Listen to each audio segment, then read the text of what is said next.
have important discussions about the direction of our city, its future, and the leadership I will bring to the city of Lake Charles as your mayor. Paid for by the Marshall Simien for Mayor campaign.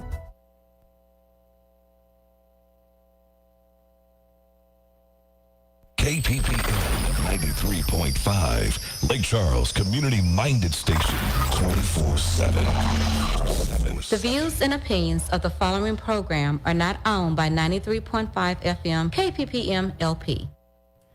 All right, friends, we are back. We are back here on I Am Encouraged Radio here on 93.5 KPPM, and I am your host, James W. Chavis. All right, and let me just say again, I am so very excited to be with you, and I know that it is, somebody else is also excited because right now I am joined by the candidate who is running for mayor. I'm talking about none other than Mr. Attorney Marshall Simien, and his beautiful wife, Miss Paula, is also here with him on today. And so I let me just say first off, good morning to the both of you. How are y'all doing today? Doing great. Good. And so I know we've got a lot to talk about, a lot to get through. And so I won't dilly-dally or delay too much. But before we get started, I do want to remind everybody that it is not too late for you to register to vote. Yes, please make sure you do go out and vote. I know that they have changed a lot of the rules about registering to vote and voter registration drives. So some of the drives we used to do, we've had to kind of change and curtail how we do those. So we do have one of those coming up. However, I do want to encourage you, make sure you are registered to vote. Also, be sure to support this candidate if he aligns with your views. Again, I'm not telling you I'm supporting him or that you should. I'm just saying if he aligns with your views, then be sure to support him. And you can go and check out the website. It is www.simienformayor.com. And so I have that up on screen for all of our Facebook, YouTube viewers, all of that. It's up on the bottom of your screen. That is SIMIEN FORMAYOR.com. All right. And so I have to spell it out for some folks because, it's a couple of different ways to spell Simien. And so I wanted to make sure we spelled that out correctly. And then for those who are on social media, you can go to Elect Marshall Simien on Facebook and you can follow him there. Now, we've already said our good mornings and all of that, so let's dive right on into it. As we dive into this, on last week, we started with talking about your qualifications to be mayor, and we ran through several different things. One of the things that I asked you was about your educational background, and you reminded us that you majored in government, and you kind of showed me, and it helped me to understand, I'll say it this way, how learning about government or studying government has helped you to have a broader or better view. I even went home on yesterday, not on yesterday, but that day after that interview last week, and I was sharing with my wife about, the paper that you told us that you wrote about separation of church and state and how your point of view on it, and how I really enjoyed hearing your perspective on that. And so I want to continue to encourage us. If you missed that, it is available on YouTube, Facebook, all those other outlets. But then we also went on and we've talked about how your law practice helped to prepare you to become mayor, and some of the cases and things you had to deal with. And we also talked about your connection with, and please forgive me for not remembering his name, but the veteran, Pastor Charles Robinson, and the veterans home that you helped to, get put together and built here in our city. And so, we talked about that. And then we also went a little bit further and talked about your, the beginning of your life in public service, being a part of the port board. And we talked about some of the things that you did while you were on the port board. And, when you were asked to be on the port board, and maybe somebody missed this on last week, but I want to reiterate it. The port board, or the Lake Charles port was failing, was on the verge of I would say shutdown. Well, it had gotten a pretty bad accounting, and the public, every public entity has to go through an audit, and they went through an audit, and it got a failing audit from the accountant because there was a lot of mismanagement out there. So the governor decided enough is enough. She just dissolved that entire board and reconstituted a new board. Now it's one of the 7 that was picked to be on the board.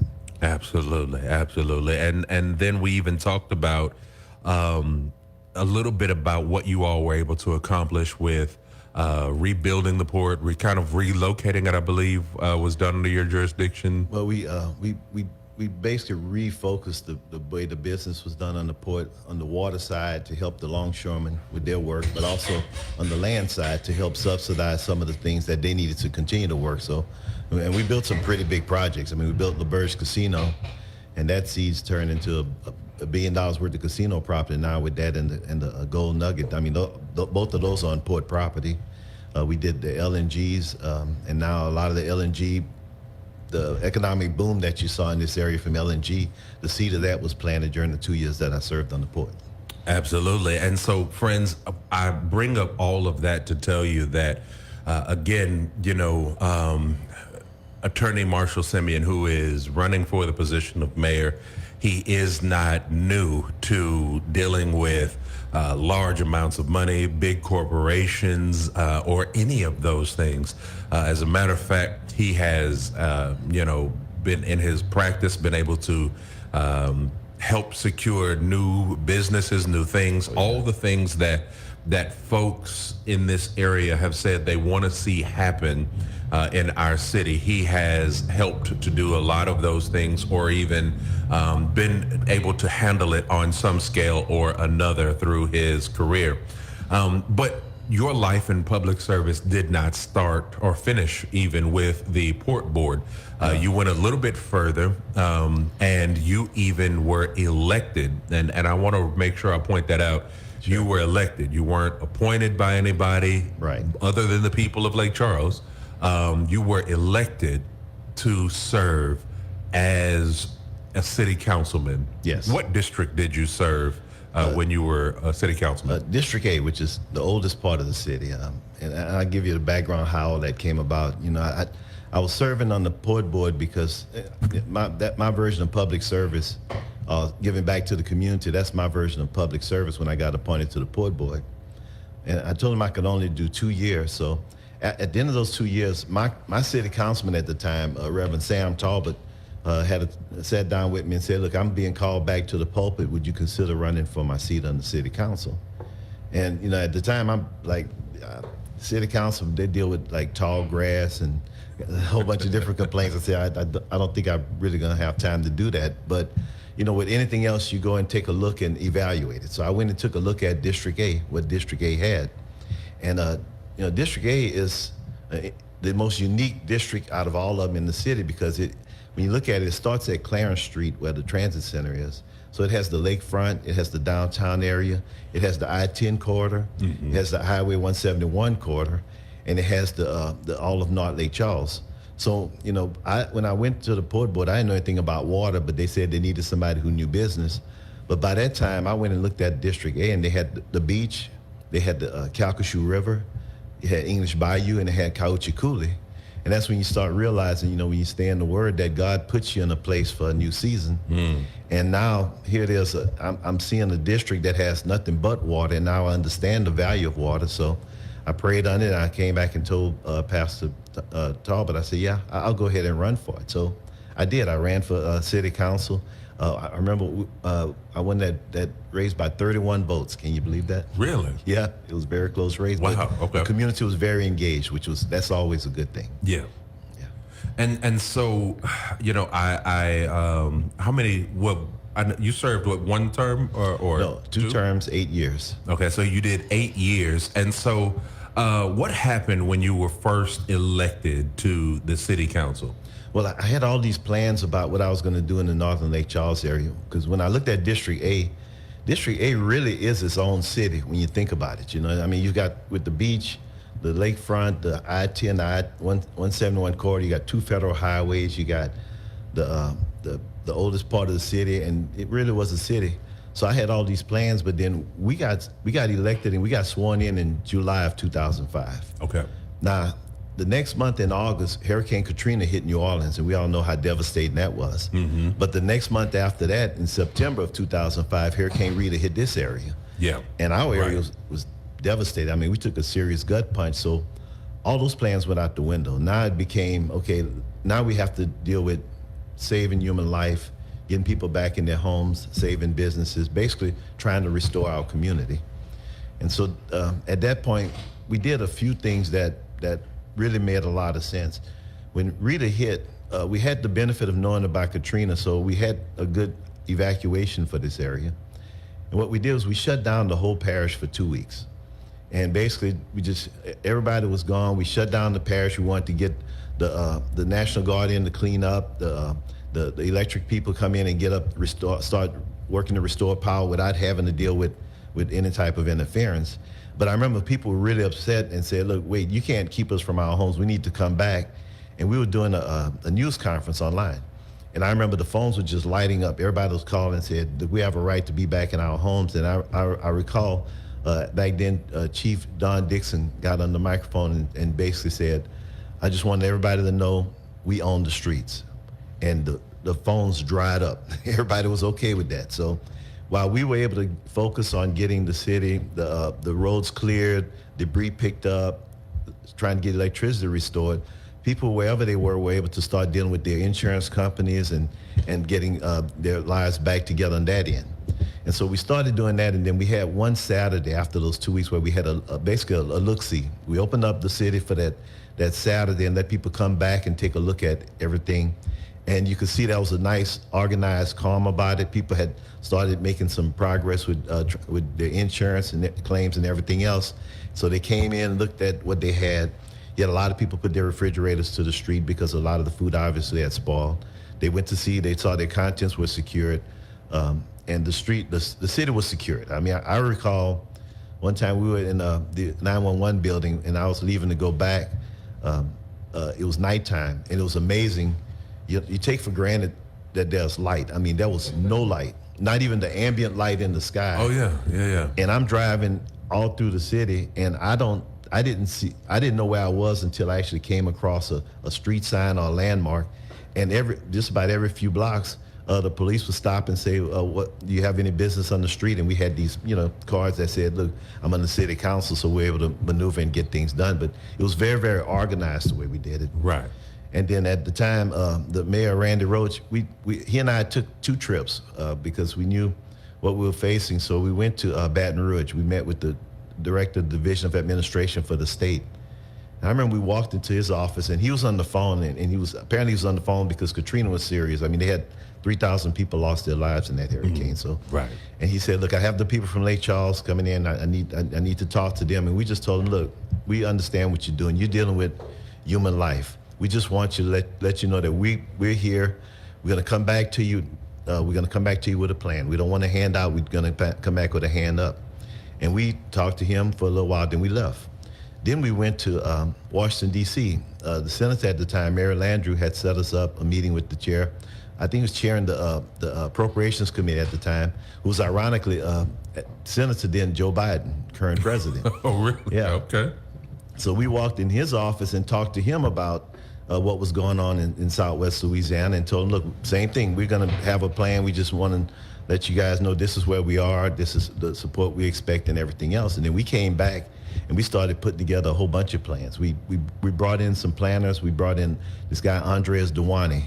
Duane does urban planning and design and everything. So they set up a spot on the lakefront, and we had everybody from the community, as they were coming back in, would come in and give their ideas of what they wanted to see in the city.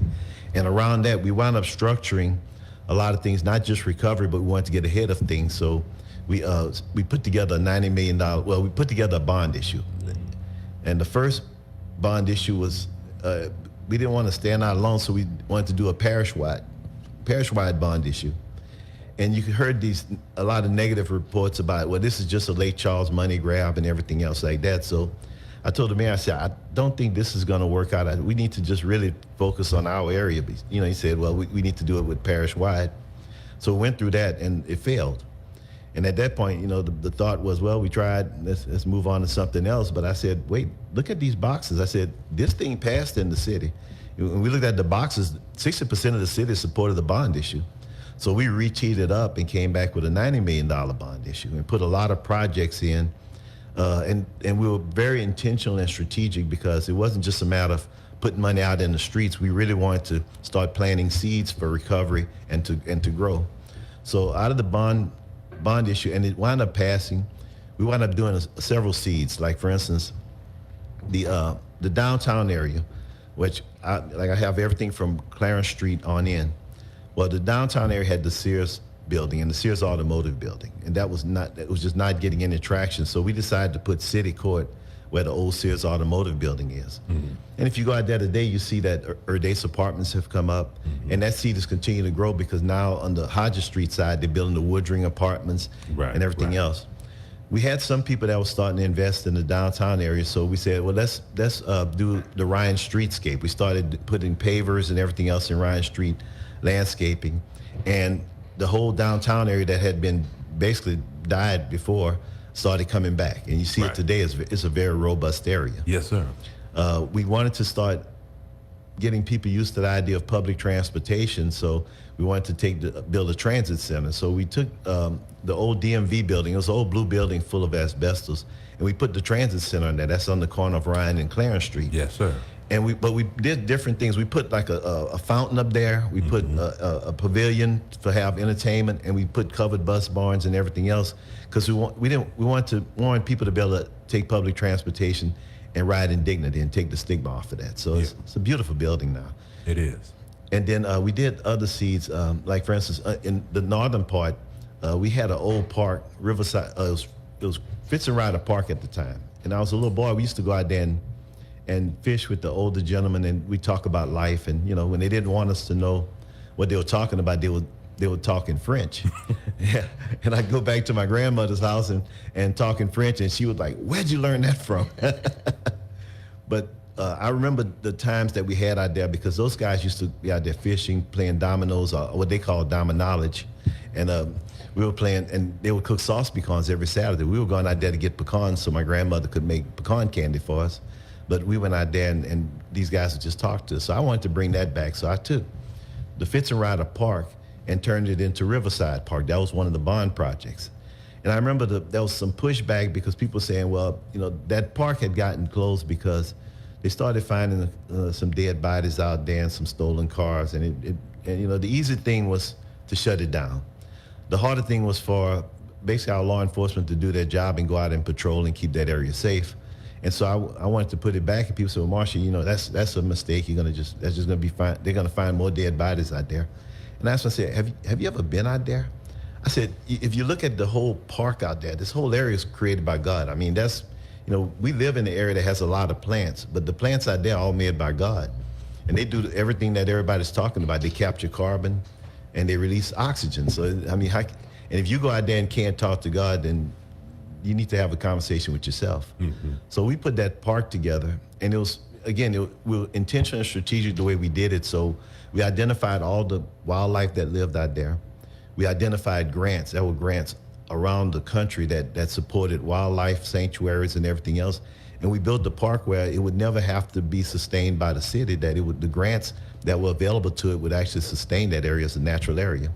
And we also did not let vehicular traffic go down there on a regular basis, because that's, you know, when you have that, that's when people can do things. So we put a nice walking path and bike path and put a golf cart tram going through to keep it safe. And that park has won a lot of awards. And now you're seeing the seeds of that park because there's a development that's coming up right next to the park. You're seeing a lot more energy in the community there. Another thing we did was at the MLK Center. MLK had a playground, but it was right near Fitz and Ryder Road, which it was so far away from the facility itself, it didn't make sense where you're having community gatherings and the children had to come across a parking lot and go near a heavy road. So we built a whole playground system right adjacent to the MLK Center. So now you go out there, you have a lot of events out there, and the children have an enclosed place to play and everything else. So we planted all of those seeds, and the city passed the bond issue overwhelmingly. And we started doing, and this was just in District 8. Now, we had things all over the city. One of the big projects I had was the Enterprise. I wanted to extend Enterprise Boulevard because when people were evacuating, the last people, ironically, to get out of the city were the ones in the northern part of Lake Charles, because I-10 was backed up, Highway 171, the MLK corridor was backed up, and people were just waiting until all that cleared. So it made sense to build a road to extend Enterprise, because Lake Charles at the time had only one true north-south road that went through the city completely, and that was Highway 171, Highway 14. Mm-hmm. Everything else dead ends, you know. So we wanted to build Enterprise to come through and open up basically the whole riverfront, because I understood water, and connect to Highway 171. And again, we were strategic about it because that road was going to connect two federal highways. There was a lot of federal highway funds that were going to be used, and we designed it where in cases of emergency, you could contraflow it, where you can flow the traffic out one way or another and open that up. So we started doing all those things, and we started a robust recovery, and we did the bond issue within a year of the hurricane. That was the most interesting thing about it. You know, we just said, look, we got gut punched. Let's get up, dust ourselves off, roll up our sleeves, and let's recreate our community. Wow, and you know, I know about all of those things, but did not know that you were a part of, or even the city councilman who kind of helped steer the area during that time. And so, you know, again, friends, in case you missed that, from the $90 million bond that was passed during right after Hurricane Katrina, and many of you who are here may remember Hurricane Katrina and how it and Rita, rather, how Rita devastated this area. I remember having to get my father from down here, and he was, you know, up in North Louisiana with us, and you know, then he was so ready to come back home, and I didn't realize that the reason he couldn't come back home was because y'all had shut things down. But I just remember him being so anxious and ready to come home. Yeah. But I do remember that when he came home, how easy of a transition it was, and it wasn't how, and I'm not casting any shame or thing on anybody else, but how when we came home after Laura, you know, we had to kind of come home, check on stuff, then just leave back out and all that. When my dad came for Rito, he was able to come home and kind of just stay in the area. And so I commend you all for how you all handled everything after Rita. And so again, friends, in case you missed that, through the, he shared with us how they came up or developed the $90 million bond issue, and then how they were able to use that to build our city, in particularly the things that you have seen throughout North Lake Charles, being Riverside Park, being the rebuilding of downtown and the bus depot, and now, you know, that same area, they even use it for those of you who go and pay your water bill in person. You can go over there and all that. So that's the same area, same thing that he's referring to. The MLK playground on Fitzenrider Road. I think many of you remember how it used to be growing up. I remember we used to pass by it all the time, and where, you know, it, like he said, it was by the street, you know, and then of course you had, you know, now there's like a big little area there where they have storage units and all that and all, but it was separated, and it just didn't make sense. So I like that you guys moved that over there. I've been there recently and seen that work. And then of course, you know, James, I'm glad you mentioned your dad, because that's, you know, in these when a community goes through these types of adverse events, there's always a two-part component, you know, because when these hurricanes come, they take us all out. They're not distinguishing or anything else. There's a certain mental component to it where, you know, where you lay your head when you see that devastated, it really takes a lot out of you, you know. Yes. The Bible talks about Jeremiah and hope, and that's the one thing that has to be first restored before people can do anything, because without hope, people will have problems in some parish. So we by shutting the parish down, we wanted people to come back, and it wasn't so bad. I can drive down my street, I can get to my house. Some of the major stuff has been removed. Some places had power restored. I saw people out there, literally picking up limbs, raking their yards, and cutting their lawns. So you were seeing beautiful lawns in the middle of all that devastation. And I knew that people was sleeping well at night when they laid their head down. Right. Absolutely. Absolutely. And so, friends, again, I just wanted to reiterate some of those things. And also, of course, there was the Enterprise Boulevard extension, which helped to develop a exit route or a evacuation route during Laura and Delta. So those are some of the things that we can point to that you were able to help accomplish during your time in the city council. But let's talk about what is one of the things that you kind of wanted to accomplish before you left out of the office of city council? Well, for me, I remember when I first got on the city council for District A, one of the first meetings I was advocating for some of the things in the North Lake Charles area. And one of the councilmen who had been there for a very long time, and I remember he was the president of the council at the time, he kind of stopped me, and said, look, I know this is a new councilman to our group, but I just want to remind this councilman that he's a councilman for all of Lake Charles, not just District A. And everybody's looking at me like, okay, man, that's pretty rough. He coming at you like that. And if you know me, I don't get dramatic about that kind of stuff. I'm just very practical about how I look at things. So I just told him I'd really like to remind my very seasoned colleague that the last time I checked, District A was a part of the city of Lake Charles. And so I spent a lot of time, my view is to let everybody know that, look, this community needs to be at the table. My dad told me a long time ago, and people hear me say this all over the place when I'm campaigning, in places like this area, when there's a lot of things that's about to come in, like recovery monies and all that stuff, when you're in the room and everybody's about to eat, if you're not at the table, you're probably on the menu. And I want to make sure that our community was at the table, our community was not on the menu, or any community was on the menu. I want to make sure that everybody was at the table.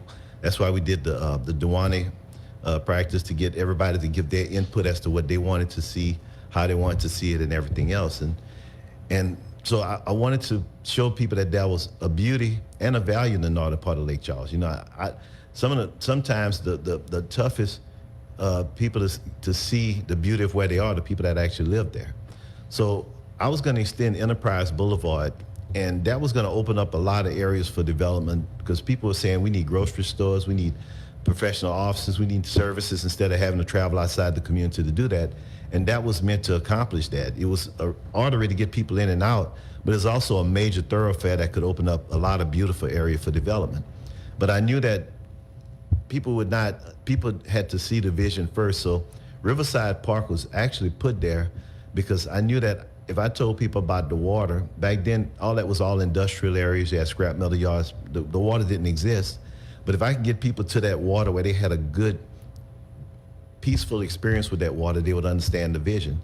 And so when we first opened up Riverside Park, I held a Riverside Fall Festival. It was in October. And it was around the time when, it's about to get wintertime. Everybody's about to clam in for the wintertime. So we threw a festival out there. We had food trucks out there. We had jumping jumps. We had we had music, DJs. We had a cart that was bringing people back and forth. And my dad came out there, and you'd have to know him. He cooked the sauce pecan. When my dad cooks the sauce pecan, he walks around and says, look, if anybody finds my socks, give them back to me, because I know I put my foot in it. So he cooked this sauce, and when we started serving that sauce, I saw everybody on their cell phones. And next thing you know, I got word that was a traffic jam on Fitz and Ryder Road. I mean, everybody came in. But James, it was you saw our community come together. People were having fun. They were bringing their kids, their families, their elders. They were dancing, having a good time, and we just had a wonderful community get together before everybody went and hunkered up for the wintertime. And that was my vision, that you wanted to bring the community to understand the beauty it had, that the rest of the city know, look, we're a part of this community, the city of Lake Charles, because we're one Lake Charles, no matter what. Sometimes the news pieces would just show the bad things and everything else. And, you know, I just wanted people to understand that at the end of the day, God just created one race, you know, the human race. But, you know, if you know God like I do, he has this incredible sense of humor, so he gave us this flavor, Neapolitan. and we have to celebrate that, you know? Absolutely. And so and you could see where things were turning around. Even on the interstate, we had put these turnarounds at Enterprise and Curtin Street, because the anticipation was that corridor was going to start generating revenue and being rebuilt too. So I was preparing the entire district and the entire community for prosperity. But I also spent a lot of time explaining to everyone that, look, the I-10 corridor is really an ATM. I mean, the amount of traffic that's passing through this thing and the lack of development was an opportunity that we were wasting, because new money needs to come into this area, because, you know, we can keep recycling the same money, but every place that has new money, you have growth. And I see a city like a human body. So in the human body, wherever you have good blood flow, you have good health, you have life. When things start clogging up and things, that's when you start having problems. So we had a major artery that was nonstop from California to Florida passing through our city. And I wanted to start generating the businesses out there that would get that traffic to stop. And, you know, in my campaign, I put those numbers together because, you know, about 7 years ago, I'd done an analysis using basically conservative numbers. I said, if you had 70,000 cars a day passing through, which I think it's like 80,000, but 70,000 cars a day, that's 25.5 million cars a year that's passing through our city. I said, if you got those cars to stop and just spend 30 days worth of cars to stop and spend, I said, $1,000 over the course of a year, I'll do that anywhere I go and visit. That would generate $2.1 billion. So somebody gave me a call recently and said, Marshall, you still have those videos when you put those numbers out there? I said, yeah. They said, we want you to look at it. And when it got to the 2.1 billion, they said, stop. They said, does that number look familiar to you? I said, well, that's actually the cost they put out of the new I-10 bridge. And they said, Marshall, you figured out 7 years ago how to pay for that I-10 bridge every year with no tolls. So my vision was always, look, this area that some people have a problem with, this is the future of the city, because look, if you can generate $2.1 billion every year just off of that one area. I looked at the taxes, you know, the sales taxes are the biggest generator in the biggest revenue source for the city. Between the city and parish taxes, that would have generated $120 million a year. Now, to give you an example, back then the city's budget was $48 million, so you would almost triple the city budget. And so if you activate those kind of corridors, you solve a lot of things. You start getting the services that you want. Those services can fund everything throughout the city. The police, fire, public works people in City Hall that need living wages, now you can start talking about giving them true wages. And that's enough money coming out of that where you can start putting money away for disaster relief, so that when these things happen to us, we're not going hand in hand to Washington every time. We actually have a way to self-sustain ourselves. So that was what I saw back then, and that's what I continue to see right now. Absolutely, absolutely. And I tell you, you know, it is interesting when you start talking about the profitability, is the way I will call it, of that I-10 corridor, and to understand and know if we were to fully cash in and capture the potential of it, what it would be able to generate and do for our area. That is absolutely tremendous. And we have two interstates in this city. I mean, between the two of them, I call them ATMs. You know, I say just if we pull people off, and you know, people would at that time, people were kind of hesitant about that way of thinking. But if you look at it, that's already happening. The casinos have already made Lake Charles a destination. You go out there, you see nothing but plates from Texas. Yeah. So it's not a far fetch to say that, look, if we had something that would make people actually come and visit, we would do well. I give you an example. you know, a lot of people in the community were talking about, well, I'd like to have a shopping center or a grocery store in my neighborhood. Well, I talked to a gentleman when we were doing the LaBerge Casino. They had their CEO, Dan Lee, very good guy in terms of money and understanding everything. And I talked to him about, Dan, why would y'all put that kind of money here? If Texas gets gaming, you know, you're gonna have some issues. He said Texas is not gonna get gaming. They already had done their studies. They knew that.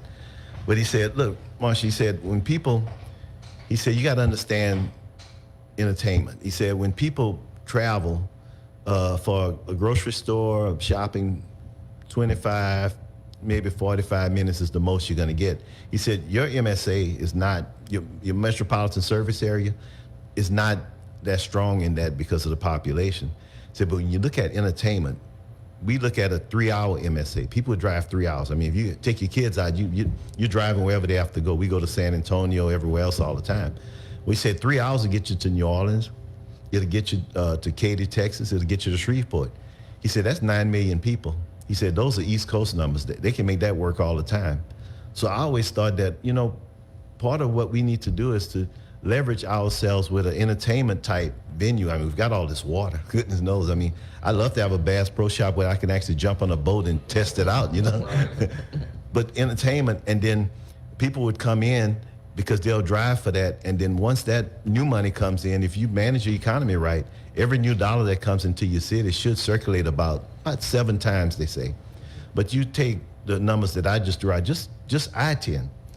If you took half of that, $1 billion, and let that circulate half of that 3 times, that's $3 billion that's coming into our community. I guarantee you the business people are gonna thrive. The people in the community are gonna thrive. There's gonna be higher paying wages and everything else, because we did there's a study that came out that said that to have a decent living in Lake Charles, that's renting a 2-bedroom apartment that's decent, you would have to earn $20 and I think 33 cents or 17 cents an hour. There's a lot of jobs that aren't paying that.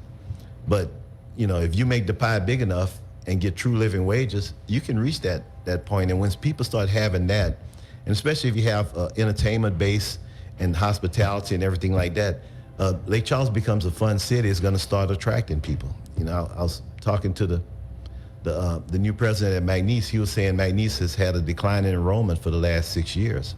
And I asked him, I said, well, what do the students say that's the cause of it? They said, well, they want a good education. I said, I think you're going to find that the kids want to have a good college experience, you know? If you look at around the state, most of the colleges have a decline in enrollment because LSU is the flagship, and it's been taking in a lot of people post-pandemic because they've been de-emphasizing the ACT. There's only one school that I know of that has not had a decline in enrollment, and that is University of Louisiana at Lafayette.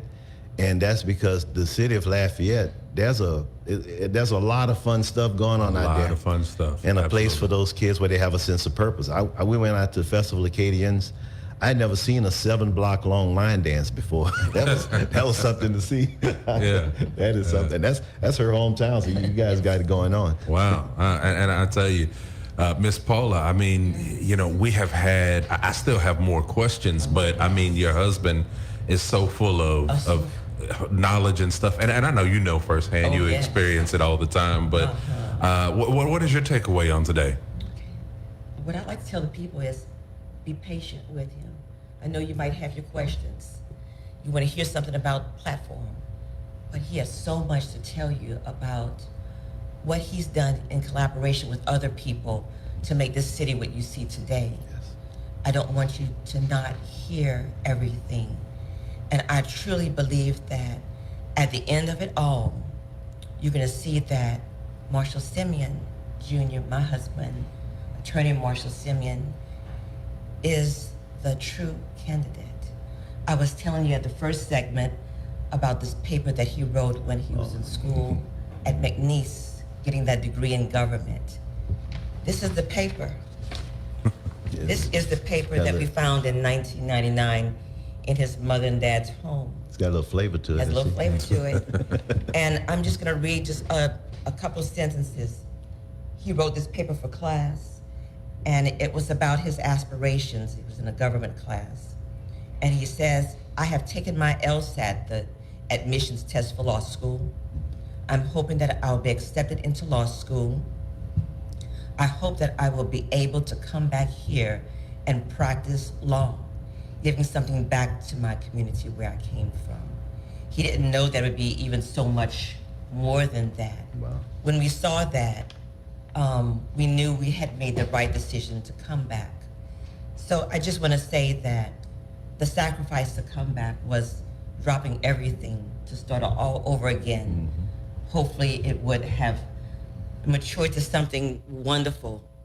It would be years and years of struggle to get to a point of saying that I'm going to run for mayor of the city of Lake Charles. There's so much more to hear at the end of it all. I can't imagine you not thinking or saying that Marshall Simien Jr. is a true candidate for the position of mayor for the city of Lake Charles, 2025, March 29th, 2025. Stay tuned, be patient. There you have it. There you have it. I say, Miss Paula, you've said a lot there. And again, friends, like she said, I definitely want to continue to encourage you to be patient as we work our way through this. I did not know there was so much to know and to learn about this candidate. But the more I learned, the more I began to understand his decision to run. And the more I begin to understand and see, without him even talking about it on air, and we haven't had great talks in depth about it, but I begin to understand and see what his plans could be for this city and how he could, again, I'm not endorsing any candidate. I'm just here telling you, what has kind of transpired. And so I want to pick back up next week if you have the availability for me to talk with you a little bit more. Sure. And I want to talk about your collaborative efforts, because one thing that has become clear to me is that you don't mind working with other people. Oh, no.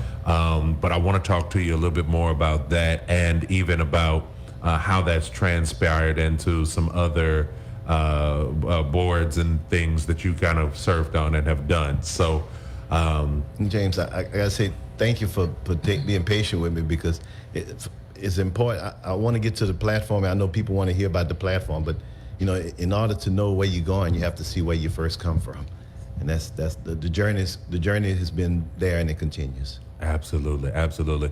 Friends, you can catch this broadcast tonight. It will rebroadcast tonight at 5:15 here on this station, so you can tune in and check it out tonight at 5:15. It also here in about an hour or two will be up on our YouTube channel right now. It is currently on our Facebook page. So I want you to support this station. I want you to check out this candidate. And so if you want to get to know him more, you can find him on social media at Elect Marshall Simien, or that's on social media, but also on the intraweb, on the internet. You can go to Simien for Mayor. That's SIMIEN for Mayor, FOR Mayor. .com. So please make sure you go out and support this candidate. Let me thank both of y'all again. I really appreciate y'all's time. Thanks for having us. Absolutely, absolutely. And friends, you are tuned in to your award-winning community-minded station, 93.5 KPPM. Keep it locked. Thank you, baby. 93.5 KPPM.